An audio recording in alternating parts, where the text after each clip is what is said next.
Hello student, study focus में आप लोगों का स्वागत है। मैं हूं राम कुमार। और परसेंटेज का आज हमारा जो 13 नंबर का टाइप है वो हम लेकर आए हैं। और इससे पहले 12 पार्ट हो चुके हैं, 12 टाइप हो चुके हैं एक्चुअली में। तो यदि आप लोगों ने वो नहीं देखे हैं तो पहले वो देख लीजिए। जो डिस्क्रिप्शन है उसमें मैंने इनका लिंक दे रखा है, तो वो आप लोग देख लीजिए। ये जो पार्ट है हम आज इसे करते हैं कंटिन्यू। देखते हैं। पहला है, किसी व्यक्ति एक व्यक्ति अपनी आय का 80% खर्च कर देता है। यदि उसकी आय में 19% की वृद्धि होती है और खर्च में 30% की वृद्धि होती है तो उसकी कुल बचत में कितने प्रतिशत की कमी या वृद्धि होगी। देखो, मैं आप लोगों को बेसिक बताऊं कि यहाँ होता क्या है। वैसे भी किसी व्यक्ति की टोटल इनकम होती है, वो इनकम इज इक्वस टू क्या होता है, उसकी इनकम जो होती है वो एक्सपेंडिचर और उसकी सेविंग की होती है इनकम। ठीक है, यानी उसने कितना एक्सपेंड किया और कितना सेव किया। इनकम का व्यक्ति क्या करता है, या तो खर्च करता है या बचत करता है। जो भी इनकम होती है उसकी इनकम दो भागों में विभक्त होती, एक तो खर्च और दूसरा उसकी जितने खर्च होने के बाद जो सेविंग बची है, जो बचा हुआ है वो। यदि इन दोनों को जोड़ दिया जाए, सेविंग और खर्च को, तो वो हो जाता है टोटल इनकम। तो इसको आप फार्मूले को याद रखना। फार्मूला क्या, बेसिकली सबको पता होता है, income is equal to expenditure plus saving, खर्च और बचत को यदि जोड़ दिया जाए तो उसकी कुल आय हो जाती है। मान लीजिए यदि किसी व्यक्ति की 100 रुपये आय है, यदि हम इसे 100 मान के करते हैं, यहाँ पर हम इसे 100 मान के करते हैं, तो सवाल में क्या दिखा दिया है कि 80% खर्च कर देता है। यदि 100 रुपये उसकी आय है और 80 रुपये वो खर्च करता है, तो एक बात बताओ, 100 रुपये उसकी आय थी, 80 रुपये उसने खर्च कर दिया, तो उसका कितना बचा?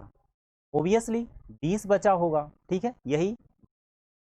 इसके बाद यहाँ से देखिए, यदि आय में 19% की वृद्धि होती है, ये जो आय है इसमें इसमें 19% की वृद्धि हो गई है। ठीक है, 19% इंक्रीजमेंट हो गया। तो एक बात बताओ, 100 रुपये आय थी, उसमें 19 रुपये की वृद्धि हो गई, 19% की। 100 का 19% 19 रुपये होता है, तो 100 में 19 जोड़ोगे कितना हो जाएगा, 119। ठीक है, इसके बाद क्या लिखा है, खर्च में 30% की वृद्धि होती है। तो खर्च क्या था, 80 रुपये। अब 80 रुपये का 30% निकालोगे तो कितना आएगा, 24 रुपये। कैसे निकाला, 80 गुणित 30/100, ये हो गया 30%। तो इसमें 30% का इंक्रीमेंट होता है, तो कितना हुआ, 24 बढ़ेगा, और 80 में 24 जोड़ोगे तो कितना हो जाएगा, 104 हो जाएगा। ठीक है, अब एक बात बताओ, आप खुद सोचो, एक व्यक्ति की इनकम 119 रुपये है, जिसमें वो 104 रुपये खर्च कर देता है, तो कितने बचे, यानी शेष कितना बचेगा, 15 रुपये बचेगा। ठीक है, 119 रुपये इनकम, यदि 104 रुपये उसने खर्च कर दिए तो 15 रुपये बचेंगे। अब हम बताएं कि सेविंग में क्या चेंजेस आया।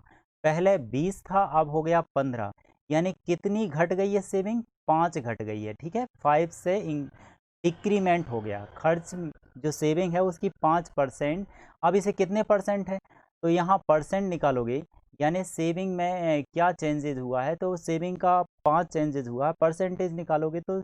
अब यहाँ आप लोग सोचोगे बटे में कैसे लिखें, 20 को लिखें या 15 को लिखें, तो ओबियसली यहाँ पर 20 को लिखेंगे। जो प्रारंभिक है, जो एक्चुअल है, उसे हम आप नीचे लिखेंगे और गुणित 100। इसको हम यहाँ से कैंसिल कर देंगे, कितना हो जाएगा, 5 बार कैंसिल हो जाएगा, यानी 25% जो सेविंग है वो कम हो जाएगी। कम माइनस है ना, इसलिए कम गई है। ठीक है, तो ये हुआ। एक बार और समझिए, यदि टोटल इनकम 100 रुपये थी, 80 रुपये खर्च करता, तो सेविंग कितनी थी, 20 रुपये। लेकिन अब वो कह रहे हैं कि ये जो इनकम है वो 19% बढ़ जाती है, तो 100 से बढ़कर कितना हो गया, 119। अब वो एक्सपेंडिचर की बात कर रहा है, एक्सपेंडिचर 30% बढ़ जाता है, तो 80 का 30%, देखो पहले 80 था, 80 का 30% बढ़ाओगे 24, 24 हो गया, 80 में 24 जोड़ोगे 104, तो इनकम 119, खर्च 104, तो से बचत बचत कितनी हुई, 15 रुपये की। बचत में कितने का परिवर्तन आया -5 का, परसेंटेज निकालोगे तो -5/20 इज इंटू 100, तो ये आ गया। इसके बाद नेक्स्ट क्वेश्चन देखते हैं हम। देखो बिल्कुल सिमिलर है, डेटा अकेला चेंज है, कुछ जहाँ वृद्धि हो रही थी उसकी जगह मैंने आप लोगों को यहाँ पर कमी कर दी है, ठीक है। तो क्या दिया, देखो एक व्यक्ति अपनी आय का 75% खर्च कर देता है। अगर उसकी बचत में 20% की कमी होती है तो उसकी आय में कितने परसेंट की वृद्धि करना होगी ताकि उसका जो खर्च है वो 20% की वृद्धि हो सके। देखो वैसा ही करेंगे। क्या होता है, इनकम इज इक्वल टू क्या होता है, एक्सपेंडिचर प्लस सेविंग, ठीक है। खर्च को और बचत को जोड़ दोगे तो वो आपकी क्या हो जाएगी, टोटल इनकम आ जाएगी। यदि 100 रुपये इनकम है, मान लीजिए पहले हमने मान लिया कि 100 रुपये उसकी इनकम थी, अब वो क्या कह रहे हैं, देखो 75% खर्च कर देता है। 75%, देखो 100 का 75% खर्च कर देता है, यानी 75 रुपये, मान लीजिए 75 रुपये खर्च कर दिया, तो 100 रुपये इनकम थी, 75 खर्च कर दिया, तो कितना बचा उसका, 25 बचा, ठीक है ना, 25 बचा। अब इसके बाद देखो क्या है, अगर उसकी बचत में 20% की कमी होती है, बचत कौन सी है ये, इसमें 20% की कमी होती, ठीक है, 20% कम जाता है। तो एक बात बताओ, 20% को मैं क्या लिखता हूँ, 1/5 लिखते हैं। 20 का क्या लिखेंगे, 1/5। तो इसमें 25 का 1/5 निकालोगे, सोचो 25 का 1/5 क्या निकालोगे, 5 से काट दोगे यानी 5। अब ये कमा है, तो ये कमा है, 25 में से 5 कम कर दो तो कितना बचेगा, 20। समझ में आ रहा है ना, 25 का 20% निकालोगे 5, और ये कम रहा है तो 25 में से 5 घटा दो यानी 20 बचा। अब देखो और क्या बोल रहे हैं, तो उसकी आय में कितने परसेंट की वृद्धि होगी, यानी इसमें कितने परसेंट की वृद्धि होगी ये हमको नहीं पता है, ताकि उसके खर्च में 20% की वृद्धि हो सके। अब खर्च में कितने की बोल रहा है, 20% की वृद्धि। अब यहाँ पर आपको इंक्रीमेंट करना, बचत में, सॉरी खर्च में 20% की वृद्धि, 20% मतलब 1/5, ठीक है, मैंने आप लोगों को बताया है जो पहले के पार्ट है। अब 75 का 1/5 निकालोगे, वो कितना आएगा, 15, या आप ऐसा निकाल लो 75 गुणित 20/100, तो 15 आएगा। अब ये क्या हो रहा है कि वृद्धि हो रही है, तो 75 में 20% मतलब 15 जोड़ोगे तो कितना आ जाएगा, आपका हो जाएगा, ये हो जाएगा 90, ठीक है। अब एक आप खुद सोचो, अब नई इनकम की बात करें, इतने रुपए सेव करता है, इतने रुपए खर्च करता है, तो उसकी जो इनकम है वो क्या रही होगी। नहीं आ रहा समझ में, देखो एक बार और सोचो, यहाँ इसकी बात कर रहे हैं हम, 20 रुपये वो बचाता है, 90 रुपये उसका टोटल जो एक्सपेंडिचर है नया, इतने रुपए बचत कर रहा है, इतने रुपए खर्च कर, तो उसकी इनकम कितनी रही होगी, 110, ठीक है। पहले इनकम कितनी थी, 100, अब कितनी हो गई, 110, यानी परिवर्तन कितने का आया, 10 का आया।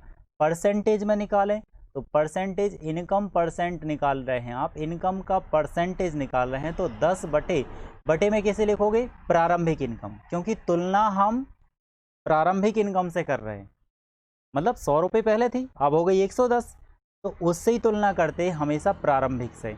तो 100/100, 100 गुणित ये, तो ये कितना आ जाएगा, 10% आपका आ जाएगा। इनकम में कितना परसेंट की वृद्धि हुई या कमी हुई, तो यहाँ पर पहले 100 था, अब 110 हो गया, यानी ये वृद्धि हो रही है, तो 10% का क्या होगा, इंक्रीमेंट होगा, ठीक है। सिमिलर था, income is equal to expenditure plus saving. हमने इनकम को 100 माना, एक्सपेंड यदि आप 75 कर रहे तो सेविंग कितनी हुई, 25 हुई, लेकिन इसमें 20% की वृद्धि यानी 1/5 की वृद्धि हो रही है, 1/5 होता है 5, 5 इसमें से घटाया, सॉरी कमी हो रही तो घटाओगे, 5 इसमें से घटाओगे तो आएगा 20। एक्सपेंडिचर में आपका 20% की वृद्धि हो रही, तो 75 का 1/5 होता है 15, और वृद्धि हो रही मतलब हो जाएगा 90। इतने रुपए सेविंग है, इतने रुपए खर्च है, तो इनकम कितनी हुई, 110, तो इनकम में कितने की वृद्धि हुई, 10 की, परसेंटेज में निकालोगे तो 10% होगा।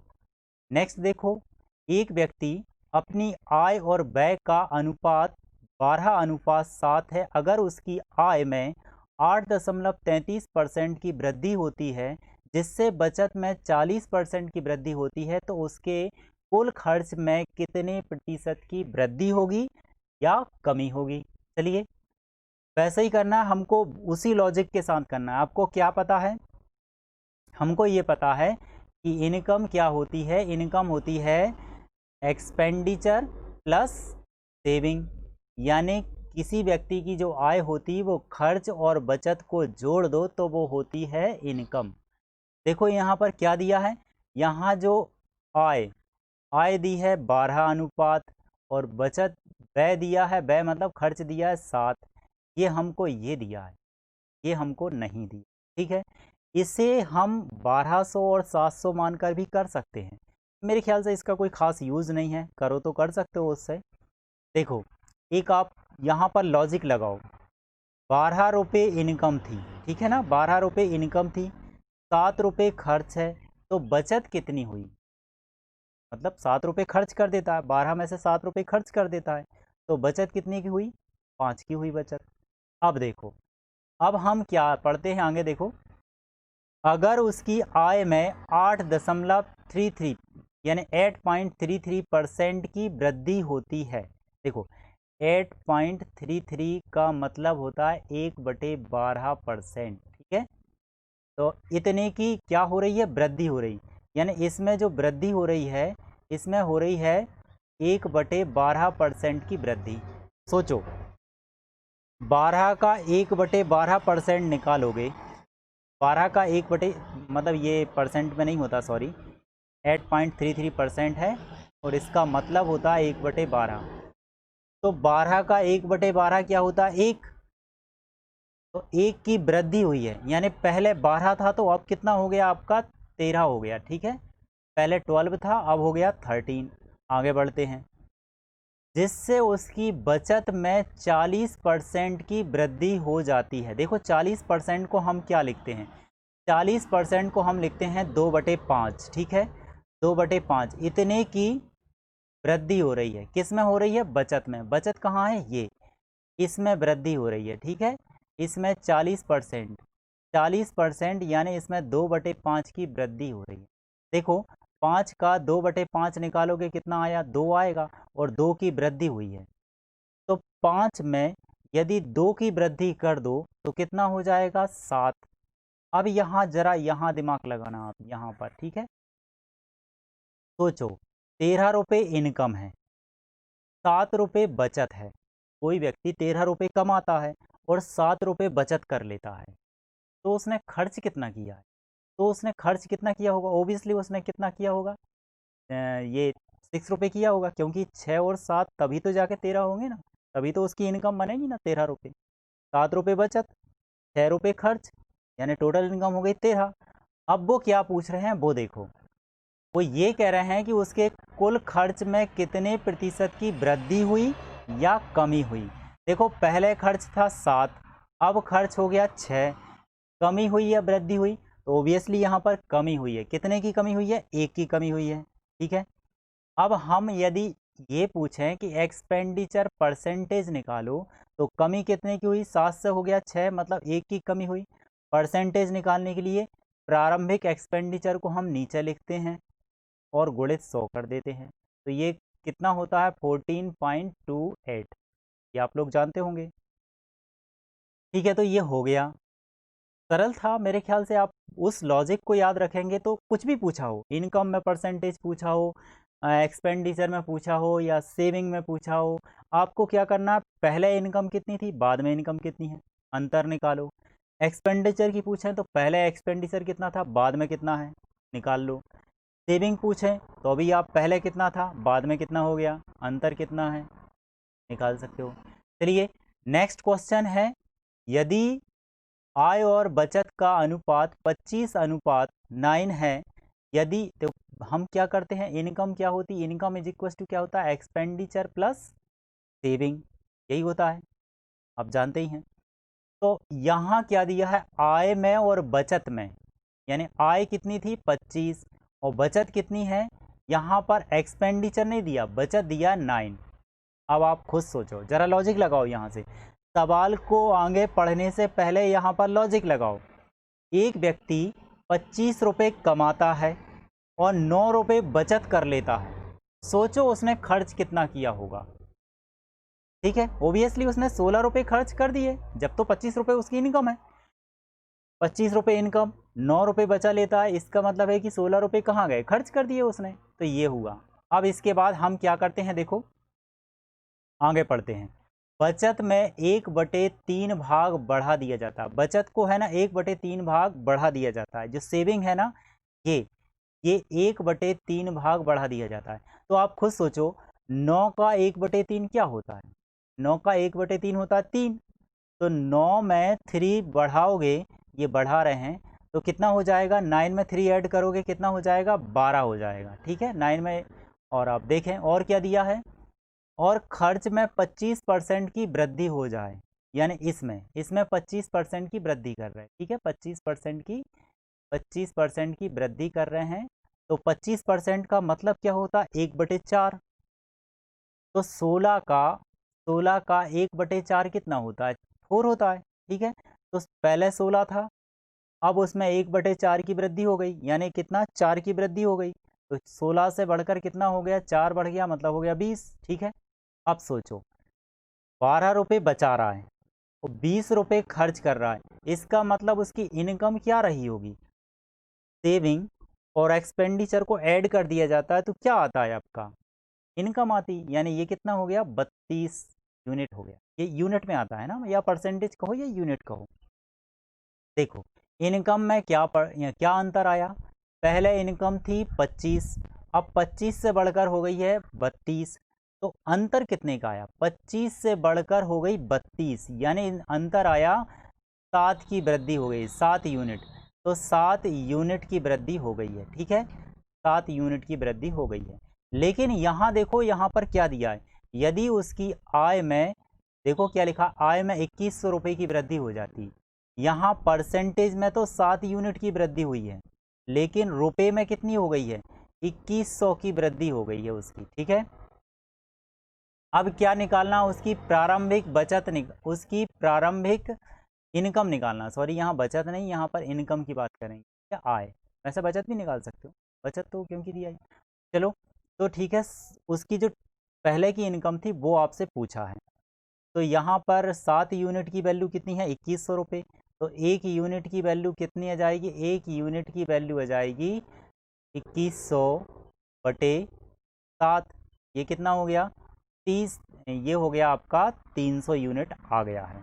लेकिन हमको क्या निकालना है, प्रारंभिक आय निकालना, प्रारंभिक आय कितनी थी 25 यूनिट, तो 25 यूनिट की वैल्यू क्या होगी, 25 यूनिट की वैल्यू हो जाएगी 300 गुणित 25, यानी कितना हो जाएगा 75, यानी 7500 रुपये उसकी प्रारंभिक बचत थी, बचत नहीं सॉरी आय थी, इनकम। तो सरल था। अब ये ओबियसली क्योंकि यहाँ पर रुपए में दिया था, तो हमने यहाँ पर परसेंटेज में कितने का अंतर आ रहा था, उसको परसेंटेज में जो अंतर आ रहा था उसको हमने इसमें बता दिया, क्योंकि वो आय में वृद्धि हो रही है, तो परसेंटेज में वृद्धि को आय में वृद्धि से ओबियसली हो गया होगा ये क्वेश्चन। यदि आप लोगों को वीडियो अच्छा लगा है और आप चाहते हैं कि ये कंटिन्यू रहे, तो आप वीडियो को लाइक कर सकते हैं, और यदि आप लोगों ने चैनल को सब्सक्राइब नहीं किया है तो सब्सक्राइब कर लीजिए। और वीडियो देखने के लिए धन्यवाद। आगे मैं आप लोगों को आगे का पार्ट लेके आऊँगा, और मेरे ख्याल से अब मैं इसको प्राइवेट कर दूंगा, तो जो सब्सक्राइबर होंगे वही इस पार्ट को देख पाएंगे, अदरवाइज़ दूसरे लोग इसे नहीं देख पाएंगे। तो जिनने चैनल सब्सक्राइब किया है केवल वही देख पाएंगे। Have a good day.